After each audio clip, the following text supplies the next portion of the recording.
زندہ ہے مکار بھی سن لے زندہ ہے چور بھی سن لے زندہ ہے نرسز زندہ ہے علاج کی صورت میں زندہ ہے علاج کی صورت میں زندہ ہے ریاض کی صورت سے زندہ ہے مریض کی خاطر زندہ ہے عصمت کی خاطر زندہ ہے نظام کی خاطر زندہ ہے نظام کی خاطر زندہ ہے مکار کی سن لے زندہ ہے اغیار کی سن لے زندہ ہے ہندی بھی سن لے زندہ ہے نرسز آگے ہے کہ 2000 سے زیادہ نرسز ہمارے کرونا میں متاثر ہو چکی ہیں، جس میں کئی نرسز کی شہادتیں ہوئی ہیں۔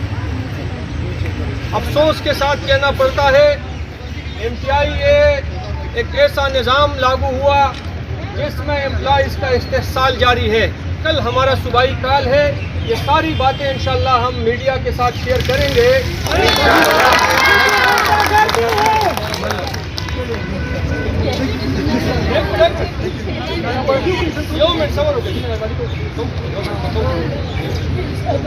انشاءاللہ نعرہ بازی بھی کریں گے، آپ لوگ سارے تیاری رکھیں، انشاءاللہ جتنی بھی لوگ ہیں ان کو انفارم کر دیں۔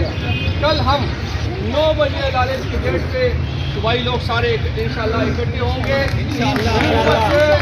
ابھی بھی ہم حکومت سے درخواست کرتے ہیں کہ ابھی بھی وقت ہے، MC کمیٹی اگر کل یہ بلا رہے ہیں تو آج ہی بلائیں اور ہمارے اس مسئلے کو حل کریں۔ ہمیں کوئی شوق نہیں ہے، ہمیں بھی اپنی عزتوں کا خیال ہے، ان بچیوں کا اپنی بچیوں کا عزتوں کا خیال ہے کہ ہم روڈوں پہ آ کے یہاں پہ گھومیں، لیکن ہم کرب اور تکلیف میں ہیں۔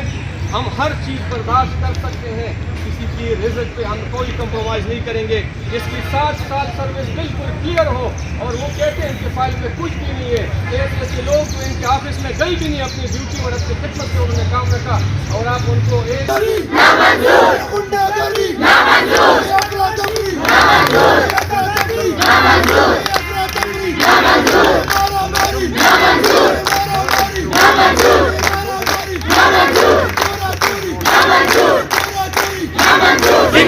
لیکن ڈیمانڈس تھے ہمارے ایڈمنسٹریشن کے ساتھ، LRH کا جو انتظامیہ ہے اس کے ساتھ 3 تاریخ کو ہم پیسفل پروٹیسٹ کے لیے بیٹھے تھے LRH میں۔ 4 پوائنٹ ایجنڈا تھا، اس میں سب سے پہلے جو تھا ہمارے روم رینٹ کے نام پہ 15 سے 20 ہزار روپے ایک بندے سے انہوں نے ڈیڈکشن کر دی۔ اس کے علاوہ دوسرا جو ہمارا پوائنٹ تھا وہ یہ تھا کہ صحت کا جو شیئر ہے پورے صرف LRH میں نہیں تھا ہمارا پورے KPK میں، مطلب ہر جگہ میں تھی، LRH والوں نے وہ بھی وڈرا کی تھی ایک دم سے۔ ووٹ جو تھا یہ چھوٹی چھوٹی باتوں پہ LRH میں نرسز کو ٹارچر کر رہے تھے، اس کے لیے ہم لوگ بیٹھے تھے۔ پھر انتظامیہ ہمارے ساتھ بیٹھ گئی تھی، ڈائلاگ وغیرہ ہو گئے تھے۔ جب ہم باہر نکل آئے جو ڈائلاگ ہمارے ساتھ کی تھی اور میٹنگ منٹس میں وہ نہیں تھے۔ پھر جب ہم لوگ چلے گئے AC اور DC صاحب کے ریکویسٹ پہ ہم لوگ وہاں سے اٹھ گئے، دھرنا ہم نے ختم کیا۔ ہم لوگ جب ہاسٹل پہنچ گئے رات کے 12 بجے، پرسنل نمبر ہمارے واٹس ایپ پہ انہوں نے ہمارے پیچھے ٹرمینیشن لیٹر جاری کر دیے۔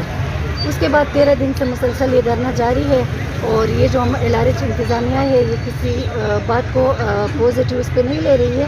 ہمارے جو مطالبات ہے اور اسپیشلی جو 28 لوگوں کو ان لوگوں نے ٹرمینیٹ کیا، اس کے بعد ہم کہہ رہے کہ یہ ریورٹ کرو، تو اس پہ یہ لوگ سنجیدہ نہیں ہے۔